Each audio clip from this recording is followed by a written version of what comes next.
Hi guys, welcome back to my YouTube channel. ഞാനിപ്പോൾ ഉള്ളത് ഒരു നല്ലൊരു പാർക്കിലാട്ടോ. ഞങ്ങളുടെ വീടിനടുത്തുള്ള ഒരു സ്ഥലമാണ്. ആക്ച്വലി ഇന്നത്തെ നമ്മുടെ വീഡിയോ എന്ന് പറയുന്നത്, ലാസ്റ്റ് വീഡിയോയിൽ ഞാൻ പറഞ്ഞിരുന്നു രജിസ്റ്റർ മാരേജും കാര്യങ്ങളൊക്കെ എങ്ങനെ നമുക്ക് ഓൺലൈനായിട്ട് ചെയ്യാം, ആൻഡ് ഡിപ്പെൻഡന്റ് വിസയിൽ എങ്ങനെ നമുക്ക് UK വരാം വിത്തിൻ 1 month. വിശ്വസിക്കുമോ? ഓക്കെ. സോ ഞാൻ അതാണ് ഇന്നത്തെ വീഡിയോയിൽ ഉൾപ്പെടുത്തിയിട്ടുള്ളത്. ആൻഡ് നമുക്ക് കാര്യങ്ങളൊക്കെ ഡീറ്റെയിൽ ആയിട്ട് പറഞ്ഞു തരുന്നത് യാസിയാണ്, എൻ്റെ ഫ്രണ്ടിൻ്റെ ഹസ്ബൻഡാണ്. പുള്ളി ഇതേപോലെ ഓൺലൈൻ മാരേജ് ചെയ്ത് വിത്തിൻ 1 month UK ഇപ്പോൾ എത്തി, ഞങ്ങളുടെ കൂടെ ഉണ്ട് ഇപ്പോൾ. അപ്പോൾ എല്ലാ കാര്യങ്ങളും നമുക്ക് അവനോട് തന്നെ ചോദിച്ച് മനസ്സിലാക്കാം. അപ്പോൾ ഇങ്ങനത്തെ കണ്ടന്റ് എനിക്ക് തോന്നുന്നു യൂട്യൂബിൽ അങ്ങനെ അധികം ഇല്ല. സോ എങ്ങനെയാണെന്നുള്ളതൊക്കെ നമുക്ക് വഴിയെ കാണാം. ആൻഡ് ആക്ച്വലി ഇവരെന്ന് പറഞ്ഞാൽ മുസ്ലിം കമ്മ്യൂണിറ്റിയാണ്. അപ്പൊ എങ്ങനെയാണ് സ്പെഷ്യൽ മാരേജ് ആക്ടും കാര്യങ്ങളൊക്കെ എങ്ങനെയാണ് ഡീറ്റെയിൽസ് ഒക്കെ നമുക്ക് നോക്കാം. So let's get started.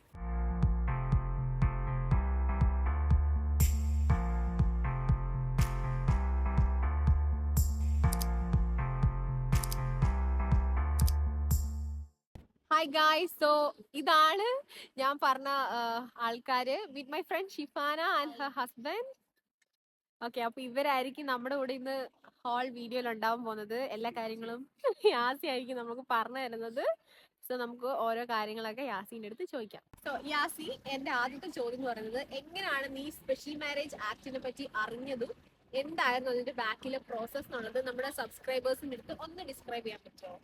എന്റെ വൈഫ് UK നേഴ്സായിട്ടാണ് വർക്ക് ചെയ്യുന്നത്. അപ്പോൾ നമ്മൾ ആ വിസയുടെ ഇഷ്യൂസ് കാര്യങ്ങളൊക്കെ വന്നപ്പോഴാണ് നമ്മൾ മെയിൻലി ഇതിന്റെ സ്പെഷ്യൽ മാരേജ് ആക്ട് അങ്ങനെ ആക്ട് ഉണ്ടോ, നമുക്ക് ഓൺലൈനായിട്ട് രജിസ്റ്റർ ചെയ്യാൻ പറ്റുമോ എന്നുള്ളത് നമ്മൾ നോക്കിയത്. ഫസ്റ്റ് നമ്മൾ പഞ്ചായത്തിൽ പോയി സെക്രട്ടറി അടുത്ത് ചോദിച്ചു. അപ്പോൾ സെക്രട്ടറി പുള്ളിക്ക് അറിയില്ല എന്നാണ് ആദ്യം പറഞ്ഞത്. അപ്പോൾ പുള്ളി ആരെങ്കിലും വിളിച്ചു ചോദിച്ചിട്ട് ഇങ്ങനെ പറയാമെന്ന് പറഞ്ഞു. എന്നിട്ട് പുള്ളി ആരെയും വിളിച്ചു ചോദിച്ചപ്പോഴാണ് പറഞ്ഞത് അങ്ങനെ ഒരു ഓപ്ഷൻ ഉണ്ട്, പ്രോക്സി മാരേജ് എന്നാണ് പറയുന്നത്. അതിൽ വൈഫ് വീഡിയോ കോളിൽ വന്നാൽ മതി. സെക്രട്ടറിക്ക് അത് പൂർണ്ണ ബോധ്യമാവണം അവര് ജെനുവിൻ ആണ്, അവർക്ക് മാരേജിനോട് താല്പര്യമുണ്ട് എന്നുള്ളതൊക്കെ അവർ പുള്ളി ചോദിച്ച് മനസ്സിലാക്കും. അങ്ങനെയാണ് ചെയ്തത്. സോ എന്തൊക്കെ ഡോക്യുമെന്റ്സ് ആണ് ഈ ഒരു മാരേജിന് വേണ്ടി നിങ്ങൾ സബ്മിറ്റ് ചെയ്തത്? ഇതില് ഞാൻ മുസ്ലിം ആയിരുന്നു. സോ നമുക്ക് നമ്മുടെ പള്ളിയിൽ നിന്ന് കിട്ടുന്ന നിക്കാഹ് ഇത് കിട്ടുന്ന ഒരു ഡോക്യുമെന്റ് ആണ് സബ്മിറ്റ് ചെയ്തത്. ഇപ്പൊ ഹിന്ദുസിനാണെങ്കിലും ക്രിസ്ത്യൻസിനാണെങ്കിലും നമുക്ക് ചെയ്യാനുള്ള ഓപ്ഷൻ ഉണ്ട്. ഹിന്ദുസിനാണെങ്കിൽ അമ്പലത്തിൽ നിന്ന് കിട്ടുന്ന ലെറ്ററും, മുസ്ലിംസിനാണെങ്കിൽ ക്രിസ്ത്യൻസിനാണെങ്കിലും അവരുടെ പള്ളിയിൽ നിന്ന് കിട്ടുന്ന ലെറ്റർ വെച്ചിട്ട് ചെയ്യാം. ഞങ്ങൾ പഞ്ചായത്തിലാണ് ചെയ്തത്. കാരണം നമുക്ക് പഞ്ചായത്തിൽ നിന്ന് ചെയ്യുന്ന നോർമൽ മാരേജ് പോലെ തന്നെയാണ്. കാരണം അതിൽ പെട്ടെന്ന് നമുക്ക് ഡോക്യുമെന്റ് കിട്ടും. നമ്മുടെ മാരേജ് സർട്ടിഫിക്കറ്റ് അന്ന് തന്നെ നമുക്ക് കിട്ടും. നമ്മൾ അക്ഷയയിലേക്ക് ഡോക്യുമെന്റ്സ് കൊണ്ട് രജിസ്റ്റർ ചെയ്യുക, അതിനുശേഷം പഞ്ചായത്തിൽ ഡേറ്റ് എടുത്ത് പോയി പഞ്ചായത്തിൽ നമുക്ക് ഡോക്യുമെന്റ് കിട്ടും. അപ്പോൾ ഇത് നമുക്ക് ഈ ഡോക്യുമെന്റ് ഇല്ലെങ്കിൽ നമുക്ക് സബ് രജിസ്ട്രാർ ഓഫീസിൽ നമുക്ക് നോട്ടീസ് പീരീഡ് ഇട്ട് 30 days പിടിച്ച് നമുക്കൊരു ഡേറ്റ് എടുത്ത് നമുക്ക് അങ്ങനെ വെഡിങ് ചെയ്യാനുള്ള ഓപ്ഷനും കൂടെ ഉണ്ട്. ഏറ്റവും ഈസി ആയിട്ടുള്ളത് ഈ പഞ്ചായത്തിൽ പോയി ചെയ്യുന്ന പരിപാടിയാണ്. പഞ്ചായത്താണ്. അത് നോർമൽ മാരേജ് പോലെ തന്നെയാണ്. നമ്മൾ ആ നിക്കായത് ഡോക്യുമെന്റ് മുസ്ലിമായോണ്ട് ഞങ്ങൾക്ക് ഫാദറും ഞാനും തമ്മിലായിരുന്നു നിക്കാഹ് ചെയ്യുന്നത്. അപ്പൊ നമ്മൾ അതിന്റെ നിക്കാഹിന്റെ ഡോക്യുമെന്റ് വെച്ച് നമ്മൾ ആദ്യം അക്ഷയയിൽ രജിസ്റ്റർ ചെയ്യുന്നു. അക്ഷയയിൽ നിന്ന് നേരെ ഡോക്യുമെന്റ് പഞ്ചായത്തിലേക്ക് പോകും. പഞ്ചായത്തിൽ നമ്മൾ പോകുന്ന ദിവസം നമ്മൾ ഇപ്പോൾ ഇവിടെ ഡോക്യുമെന്റ്സ് സബ്മിറ്റ് ചെയ്തെന്ന് വെച്ച് കഴിഞ്ഞാൽ നമ്മുടെ ആധാർ കാർഡ്, പാസ്പോർട്ട് എൻട്രി ചെയ്തും ഇവിടെ എൻട്രി ആയതും ആ നാട്ടിൽ നിന്ന് എക്സിറ്റ് ആയതിന്റെ 2 കോപ്പീസ് ഇതെല്ലാം വെച്ചിട്ടാണ് ചെയ്തത്. എന്റെ ആധാർ കാർഡും പാൻ കാർഡും എന്റെ SLC ബുക്കും 2 പേരും വെച്ചായിരുന്നു. ഇത്രയും ഡോക്യുമെന്റ്സ് ആണ് വെച്ചത്. പിന്നെ കപ്പിൾസ് ആയിട്ട് ഈ ഫോട്ടോസ് വേണം, ചാറ്റ് വേണം എന്നൊക്കെ ഞാൻ കേട്ടിട്ടുണ്ട്. അങ്ങനെ വല്ലതും നിങ്ങൾ കൊടുത്തിട്ടുണ്ടോ? ഓൺലൈൻ മാരേജിന് അതിന്റെ ആവശ്യമില്ല. നമുക്കത് വിസ ആപ്ലിക്കേഷൻ കൊടുക്കുമ്പോഴാണ് നമുക്ക് അതിന്റെ ആവശ്യമുള്ളത്. ഓൺലൈൻ മാരേജിന് ജസ്റ്റ് ഇത്ര നമ്മുടെ ID പ്രൂഫ് കാര്യങ്ങൾ, നമ്മുടെ സെയിം അഡ്രസ്സ് വരുന്ന പ്രൂഫുകൾ കാര്യങ്ങൾ കൊടുത്തു കഴിഞ്ഞാൽ പഞ്ചായത്തിൽ നിന്ന് ഓൺ സ്പോട്ടിൽ തന്നെ അന്നത്തെ ദിവസം തന്നെ രാവിലെ പോയി നമുക്ക് ഒരു ഉച്ചയാകുമ്പോൾ നമുക്ക് ഡോക്യുമെന്റ് കിട്ടും. അത്രയാണ് ഓപ്ഷൻ ഉള്ളത്.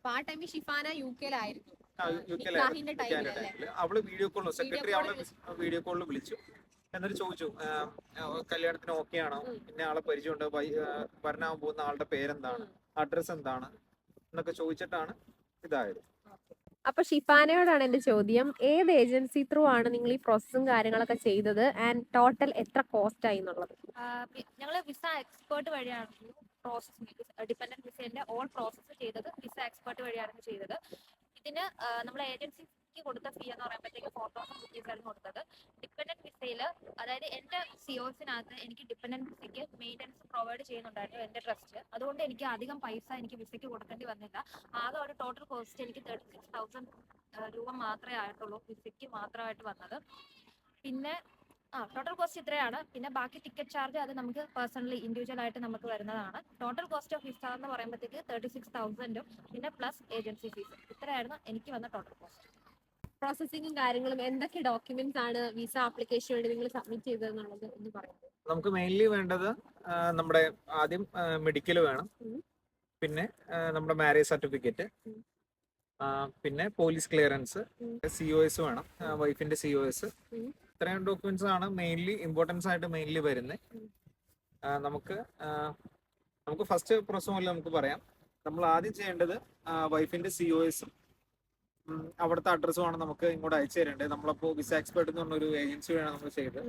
അപ്പോൾ അവരാദ്യം നമ്മുടെ COSൽ എന്തൊക്കെ കാര്യങ്ങളുണ്ടെന്നൊക്കെ ഉള്ളത് ചെക്ക് ചെയ്ത് അവരാദ്യം നമ്മളടുത്ത് പറഞ്ഞു. അതിനുശേഷം അവർ പോലീസ് ക്ലിയറൻസും നമ്മുടെ മാരേജ് സർട്ടിഫിക്കറ്റും മെഡിക്കലും കൊടുക്കാൻ പറഞ്ഞു.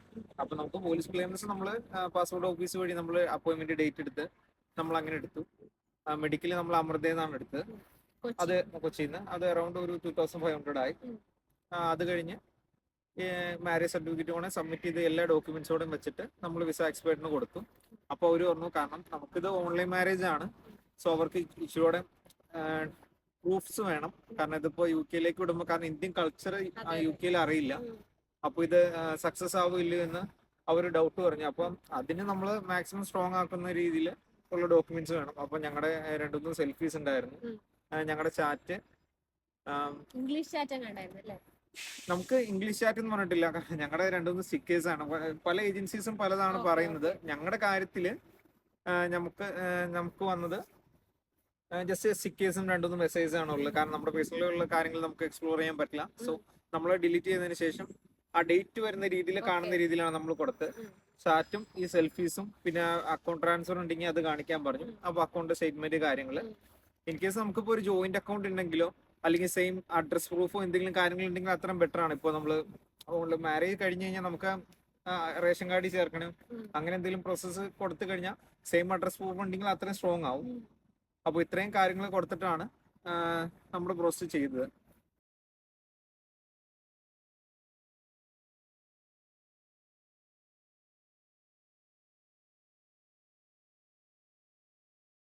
PCC കിട്ടാൻ ഒത്തിരി കാലതാമസം എടുത്തായിരുന്നു. നമുക്ക് PCCക്ക് പറയുന്നത്, നമുക്ക് PCC നമുക്ക് ഡേറ്റ് കിട്ടാൻ വളരെ എളുപ്പമായിരുന്നു, എനിക്ക് വളരെ എളുപ്പമായിരുന്നു.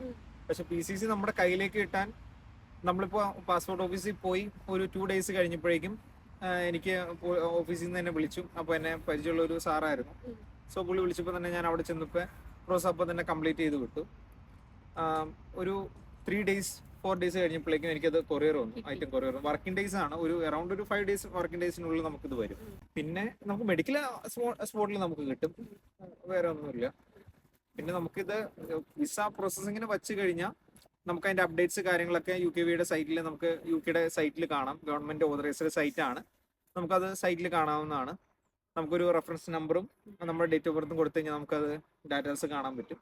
ഞാൻ വിസയ്ക്ക് വച്ചതിന് ശേഷം അറൗണ്ട് ഒരു 1 weekനുള്ളിൽ തന്നെ എനിക്ക് വിസ എൻ്റെ കയ്യിലേക്ക് കിട്ടി. ഞാൻ VFSൽ അപ്പോയിൻമെന്റ് ഡേറ്റ് ഏജൻസിക്കാർ എടുത്ത് തന്നതിൻ്റെ അന്ന് മുതൽ ഒരു 1 weekൽ നമുക്ക് കിട്ടി. അപ്പോൾ നോർമലി വിസ അപ്രൂവൽ ലെറ്റർ നമുക്ക് ആദ്യം വരേണ്ടതാണ്. സ്റ്റിൽ എനിക്ക് വിസ അപ്രൂവൽ ലെറ്റർ വന്നത്, എനിക്ക് വിസ എൻ്റെ കൈ കിട്ടി കഴിഞ്ഞിട്ട് ഞാൻ ഏജൻസിനെ കോൺടാക്ട് ചെയ്തു. അപ്പോഴാണ് അവർ പറഞ്ഞത് ഇങ്ങനെ ഒരു വിസ അപ്രൂവൽ ലെറ്റർ വേണം, ആ ലെറ്ററോടും കിട്ടിയാലാണ് നമുക്ക് പോകാൻ പറ്റുള്ളൂ.